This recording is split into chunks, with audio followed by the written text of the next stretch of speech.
오늘은 이제 누가복음 21장 29절부터 38절까지의 말씀을 볼 텐데요. 계속 지금 말씀들을 보게 되면은 주님 재림하시는 내용에 대해서 다루고 있습니다. 우리가 그저께 봤던 말씀을 보게 되면은 이제 무너질 성전 예고를 했는데, 바로 우리 예수님께서 활동하실 당시 성전, 헤롯의 성전이죠. 헤롯의 성전을 짓는데 무려 80년이 걸렸습니다. 근데 그 성전이 무너지는 데는 6년이 걸렸거든요. 그리고 오늘 아침 말씀을 보게 되면은 예루살렘이 큰 환란에 빠질 거라고 말씀하시는데, 바로 예루살렘을 포위하는 걸 보게 되면 그때를 알게 될 것이다. 그리고 그때 하나님께서 심판하신다고 그랬는데 그것이 그대로 드러났죠. 바로 AD 70년경에 로마의 티도 장군이 와서 무려 유대인을 포함한 귀한 생명 110만 명을 죽이고 포로를 거의 10,000명 가까이 잡아간 거죠. 그뿐입니까? 여러분 2차 세계대전 때 독일의 히틀러는 바로 유대인들을 600만 명이나 죽이는 어마어마한 이 사람들의 심판을 경험하게 된 거죠. 근데 그 사람들이 다 누구죠? 선민들입니다. 근데 그들의 잘못은 뭐죠? 하나님께서 보내신 선지자들을 다 잡아 죽이고, 또 하나님의 아들 예수 그리스도를 보냈음에도 불구하고 그를 죽였어요. 왜? 이 사람은 상속자니까. 상속자가 없어지게 되면 이 재산을 우리가 쓸 수 있으니 그런 바람직하지 못한 생각을 가지고 예수를 죽인 거죠. 거기에 심판이 임한 것입니다. 자, 오늘 말씀도 그 말씀과 같이 연계가 되는 말씀입니다. 주님께서 하나님 나라가 가까이 옴을 이렇게 설명하시면서 비유로 예를 드십니다. 봐라, 무화과 나무와 모든 나무들을 한번 살펴봐라. 싹이 나면 너희가 보고 여름이 가까운 줄을 알 것이다 그랬습니다. 특별히 여러분 무화과 나무 같은 경우는 늦은 봄에, 그리고 늦은 봄에 항상 얘가 잎사귀를 내는데, 우리가 살면서 경험해 보게 되면 언제쯤 뭐가 피게 되면 뭐가 올 것이다 이런 느낌이 오잖아요. 바로 이 무화과 잎사귀는 늦은 봄에 잎을 내기에 이제 곧 여름이 다가오는구나 하는 것을 알게 됩니다. 이 말씀을 하신 이유는 뭡니까? 어느 누구든지 일반적으로 결정적인 시기가 옴을 알 수 있다는 것입니다. 여기서 말하는 결정적인 시기는 바로 주님의 심판날, 재림의 날을 말하는 것이죠. 그런데 너희가 이와 같은 일이 일어나는 것을 보게 되면은 하나님 나라가 가까이 온 줄 알라라고 얘기를 합니다. 그러므로 주님께서 내가 진실로 너에게 말하는데 이 세대가 지나가기 전에 모든 일이 다 이루어질 거야. 천지는 없어지겠으나 내 말은 없어지지 아니하리라. 하나님께서 예수 그리스도의 입을 빌어서 하신 말씀은 반드시 이루어진다는 것, 없어지지 않는다는 것입니다. 매우 중요한 의미가 있는 말씀이죠. 그러므로 여러분과 제가 사실은 이 하나님 나라가 가까이 옴을 아는 이 말씀을 통해서 깨달아야 될 중요한 내용은 뭐냐면은, 우리 앞에 어떤 예기치 않은 문제나 어려움이나 사건이나 환란이나 징조가 보일 때 그때를 누구든지 확실하게 알 수 있다고 그랬으니까 어떻게 해야 되겠냐 이 말이에요. 여러분 말씀으로 돌아가야죠.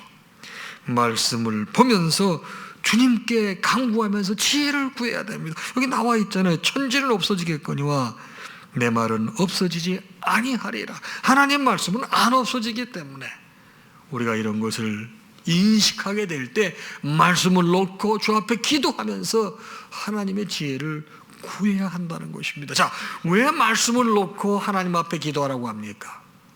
말씀이 이미 하나님이세요. 말씀이 육신이 되셨다고 했습니다. 여러분, 육신이 말씀이 되셔서 누구의 예수 그리스도를 말하는 거거든요. 말씀에 주님께서 여러분 가족에게 필요한 말씀을 이미 다 해놓으셨는데, 기도를 통해서 말씀을 통해서 우리에게 지혜를 주시고 방향을 갖게 해주시는 거예요. 그래서 세상에 기준이 없어요. 그러나 하나님 말씀이 기준이 되는 거예요. 여러분 재밌는 게 있어요. 요즘에는 이제 우리 학생들 교련이라는 걸 하지 않는데, 이제 군대 가면 그런 걸 아는데, 여러분 한때 우리 여학생들도 교련 시간이 있어서 제가 학생 시절에 교련이 있었는데 그때 여러분 줄을 딱 쓸 때 항상 기준이 있어야 돼, 기준. 그래 누가 기준 그래, 우리 향도라고 부르죠. 기준 그러면 그 친구를 중심으로 해서 좌우로 줄을 쫙 맞춰 서는 거예요. 근데 기준이 없게 되면 아무리 훈련된 군인이고 하더라도 줄을 못 맞춰요. 하나님 말씀은 우리 신앙생활뿐만 아니라 이 땅의 삶에 대한 기준이 되는 거예요. 그 말씀을 놓고 아버지 앞에 기도할 때 하나님께서 지혜를 주시고 말씀을 열어주시고 마음을 열어주시고 깨달음을 주시고 영안을 열게 해주셔서 이 모든 것들을 통전적으로 신앙적으로 보게 하시면서 넉넉히 극복할 뿐만 아니라 여러분 그 속에 임하신 그리스도의 뜻을 파악할 수 있는 큰 은혜가 임한다 이 말이에요. 그래서 우리에게 문제가 우리 앞에 다가왔어요. 뭐를 해야 되느냐? 말씀을 펴놓고 기도하며 하나님의 도움을 구해야 된다. 이것이 바로 하나님 나라가 가까이 옴을 봤을 때 나에게 예상치 못한 문제가 오고 감당하지 못할 만한 문제가 다가오고 어떤 징조가 보일 때 그때 영적으로 민감한 자세를 가지고 하나님 앞에 서야 된다는 것입니다. 이렇게 말씀을 해주시면서 주님께서는 34절에 너희는 스스로 조심하라고 말씀하시는, 스스로 조심하라고 말씀하시면서 너희가 조심하지 않게 되면 방탕하고 술 취하고 또 기도하지 않고 깨어있지 않기 때문에 생활의 염려가 너희 마음을 짓눌러서 영성이 떨어지고 그날이 뜻밖의 오는데 너희가 그거를 파악을 못한다 이 말이에요. 그러면서 이날은 누구에게는 임하고 누구에게는 안 임하는 게 아니고 지구상에 있는 모든 인생들에게 임해 그러기에 장차 올 이 모든 일을 능히 피하고 인자 앞에 서도록 할 것이 뭐냐? 항상 기도하며 깨어 있으라고 말씀하시는 거예요. 자, 그러면 그날은 어떤 날이에요? 우리 주님 재림하시는 날은 여러분 종말의 날임과 동시에 구원의 날입니다. 여러분 하나님의 자녀들에게는 구원의 날, 기쁨의 날이지만 하나님을 배반하고 말씀을 받지 않고 구원받지 못한 백성은 어떤 날이죠? 멸망의 날, 심판의 날이죠. 사실 여러분 육신의 몸을 입고 있는 여러분과 저 이 세상 살면서 생활의 근심과 염려로부터 자유로울 수가 없습니다. 그런데 이것이 우리의 삶에 자리 잡고 있는데 어떤 예상치 못한 고난이 지속적으로 계속 우리를 힘들게 해요. 그럼 나도 모르는 사이 해라 모르겠다 포기할 수도 있고요. 또 그렇게 어려웠던 사람이 일이 좀 잘 돼, 뭐가 좀 이제 살만해. 그리고 이 사람들도 영적으로 해이해져가지고 또 무슨 문제가 생기나 여러분 쉽게 실족할 수 있어요. 너무 지나치게 어렵거나 어려웠던 문제가 해결돼서 술술 잘 풀릴 때 방탕할 수 있거나 술 취할 수 있거나 그래서 그런 유혹에 쉽게 넘어갈 수 있는 연약한 존재가 우리 인생들이기 때문에 주님께서는 그러므로 그런 것으로부터 피하고 이것이 너로 하여금 넘어갈 수 있도록 하기 위해서 항상 기도하며 깨어있으라고 주께서 말씀하시는 것입니다. 바로 항상 기도하며 깨어있으라 스스로 조심하라. 오늘 말씀의 제목이 뭐예요? 스스로 조심하라는 거예요. 스스로 조심하라는 거예요.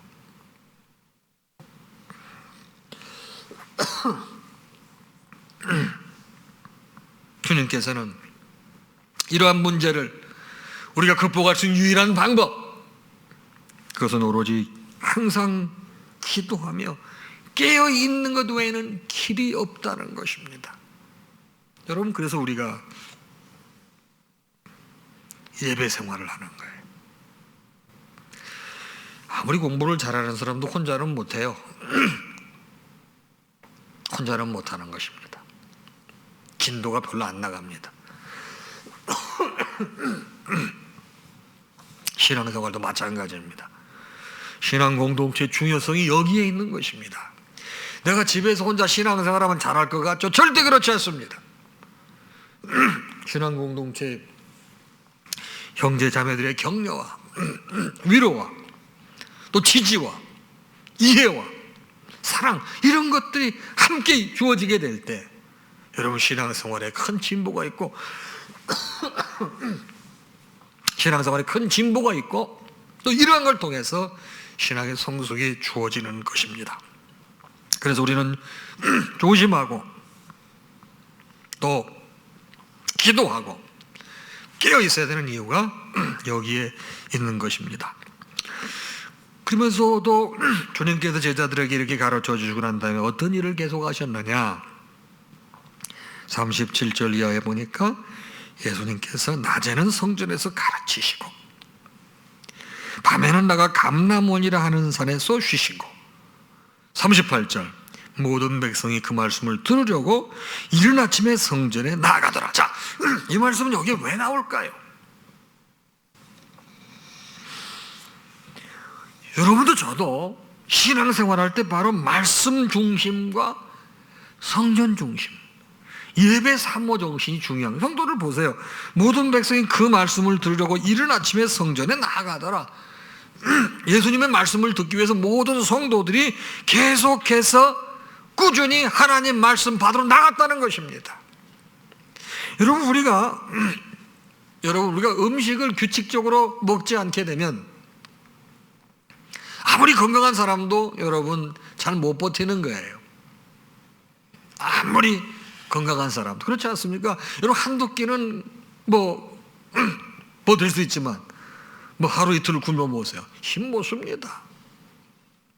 그래서 우리가 여러분 이 육신의 건강을 유지하기 위해서 얼마나 식사를 잘 챙겨 먹는지 몰라요. 그런데 하나님 말씀에 대해서 우리가 과연 어떠냐 이 말이에요. 근데 오늘 이 말씀을 보게 되면 분명히 예수님께서 낮에는 성전에서 가르치시고 밤에는 감람원이라는 곳에 쉬십니다. 그러면 또 낮에 오셔서 말씀을 가르칠 때 백성들이 거기에 모였다는 것입니다. 이것이 여러분과 제게 시사하는 바는 뭐예요? 여러분, 교회는 주님께서 친히 세우신 것입니다. 여러분, 교회의 존재의 목적은 하나님께 예배하는 것이고 하나님을 만나는 것이에요. 뭐를 통해서 만납니까? 말씀을 통해서 만나는 것입니다. 모든 목회자는 설교를 할 때 바로 이 한 권의 책을 가지고 설교를 하는 거예요.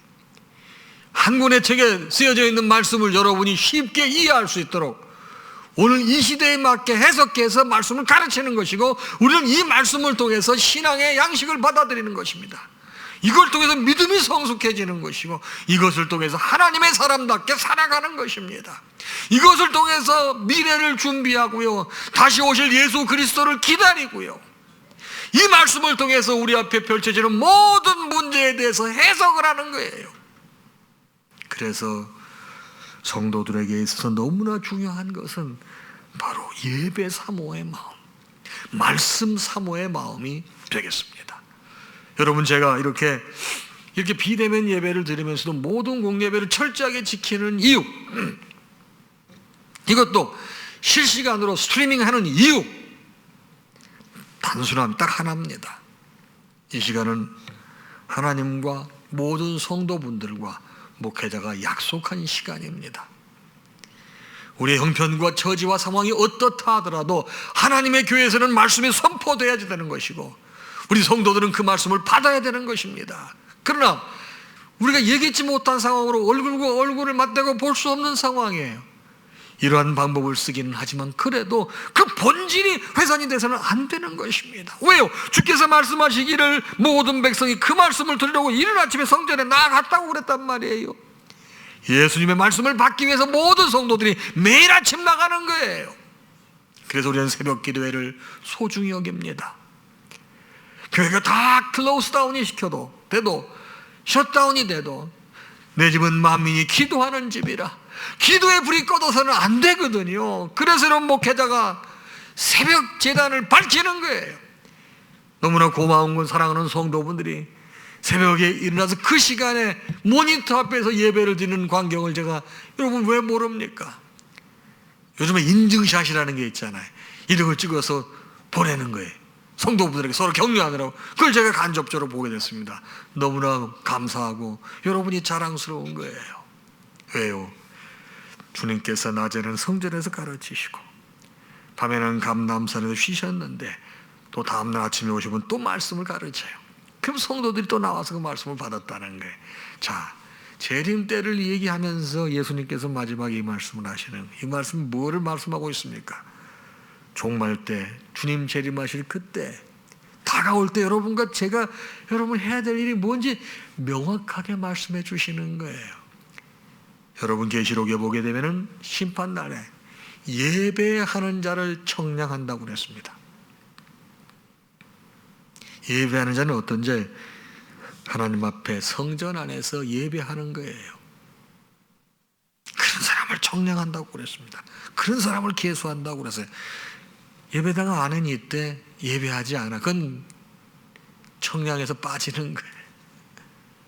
모니터 앞에 있긴 하되 말씀을 받지 않고 예배에 집중하지 못해. 여러분 그게 온전한 예배라고 할 수 있을까요? 여러분 오늘 이 저녁에 주시는 말씀 여러분에게 깨달음이 있기를 바랍니다. 우리가 마지막 이 때를 징조를 통해서 보는 이걸 준비하는 방법이 무엇이냐? 주께서 말씀하시는 거예요. 성전에서 가르치시고 모든 백성들이 그 말씀을 들으라고 이른 아침에 성전에 나가더라. 여러분 생업 열심히 해야 됩니다. 동시에 하나님께 예배하는 생활도 열심히 해야 됩니다. 보세요. 무슬림들 하루에 메카를 향해서 5차례씩 기도회를 합니다. 한국에도요, 여러 곳에 보게 되면 이제 휴게소 같은 데 보면 무슬림들을 위해서 기도방이 있잖아요. 신발 벗고 들어가서 거기서 이렇게 그 사람들 메카를 향해서 기도하잖아요. 우리는 여러분 기도 생활, 예배 생활이 어떻습니까? 점점 머리는 커지는 것 같습니다. 말씀의 지식은 많아지는데 말씀을 삶으로 살아내는데 너무 허약합니다. 가분수가 됐습니다. 머리는 커졌는데 다리가 허약해 걷질 못합니다. 힘을 쓰지 못합니다. 많이 알기 때문에 다른 사람의 도움을 받아야만 움직이는 거예요. 안타깝습니다. 주님께서는 2000년 전 여러분과 저에게 이 날을 말씀하시면서 매일 감람산에 쉬시지만 매일 성전에 오셔서 말씀을 가르치셨어요. 바로 마지막 때에 대한 말씀을 주시면서 이 말씀을 하신 거거든요. 여러분 답은 자명합니다. 우리 신앙생활하는 하나님께서 좋은 예시를 주신 거예요. 여러분 예배 중심의 삶입니다. 성전 중심의 삶입니다. 말씀을 사모하는 삶이 종말을 준비하는 최고의 방법이에요. 어떠한 일이 있다 하더라도 그 일은 그 일대로 하는 거예요. 그러나 주 앞에 해야 될 일은 하는 거예요. 여러분 그러면 염려 안 해도 되잖아요. 특별히 내가 주님 재림하시면 어떡하지? 두려워서 어떡하지? 그거 신경 안 써도 되잖아요. 내가 평일에 해야 될 것 꾸준히 하게 되면, 마땅히 해야 될 하게 되면 여러분 그게 충분한 것이에요. 여러분 이것이 신앙생활의 여러분 바른 길입니다. 사랑하는 여러분, 묘한 게요, 우리 심령에 묘하게 하나님께서 계셔야 될 공간이 사라지게 되면 그 안에는 반드시 마귀가 들어옵니다. 세상의 생각이 들어옵니다. 왜요? 이 세상의 공중권세를 잡은 자가 누구예요? 마귀입니다. 이 연계를 틀어주고 있는 게 누구예요? 사탄이에요. 예수의 보혈의 피로 우리가 여러분 방어책을 갖고 있지 않게 되면, 말씀으로 방비하지 않게 되면 자연히 찾아오는 것입니다. 보세요 여러분, 요즘에 딤머 스위치라는 거 보셨죠? 딤머 스위치. 스위치가 탁 키면 환해지고 탁 키면 꺼내면 까매지는 것도 있지만 이 돌리면 조도가 조절이 되는 스위치가 있어요. 자, 최고로 밝게 해놓고 난 다음에 조금씩 스위치를 돌려서 약간 빛을 어둡게 해보십시오. 어때요? 여러분 이 빛이 어두워지면 반드시 뭐가 찾아오죠? 어둠이 찾아와요. 빛을 밝게 하면 반드시 어둠은 물러가게 되어 있습니다. 영계가 그런 것입니다. 내가 주의 말씀으로 주의 은혜로 충일할 때 악한 사단 마귀는 찾아올 공간이 없습니다. 그러나 내가 주님 말씀으로 충일하지 못하고 예배 생활이 건강하지 못할 때 그 자리에 반드시 세상의 공중곳에 잡은 것들이 찾아오게 되어 있습니다. 나를 불안하게 만듭니다. 세상 쾌락을 좋아하게 만듭니다. 절대 가치로부터 떨어진 상대 가치를 주장해서 논리적으로 나를 무장케 만듭니다. 비교케 만듭니다. 여러분 이런 것들이 일반화되게 되면 하나님 앞에 와서 말씀 받는 힘이 약해지는 거예요. 여러분 아버지 앞에 나와서 주님 만나는 것, 이것이야말로 가장 기본적인 것과 또 가장 귀한 것입니다. 오늘 주신 말씀을 잘 생각하면서 스스로 조심하자고요. 그리고 항상 기도하면서 깨어있자고요. 그게 뭡니까? 예배 중심의 생활. 그러면 스스로 조심하고요, 늘 기도하고요, 깨어있는 거예요. 오늘 주신 말씀이 우리 신앙생활에 또 새로운 하나의 디딤돌이 돼서 행복한 순례 되시기를 주님의 이름으로 축복합니다. 찬양하겠습니다.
예수 그리스도의 크신 은혜와 하나님 아버지의 무한하신 사랑하심과 성령님의 감동, 감화, 교통 역사 충만하심이 오늘 주신 말씀을 받고 세상을 향해 나아가는 사랑하는 당신의 모든 자녀와 그 가정 위에 이제로부터 영원토록 함께 있을지어다.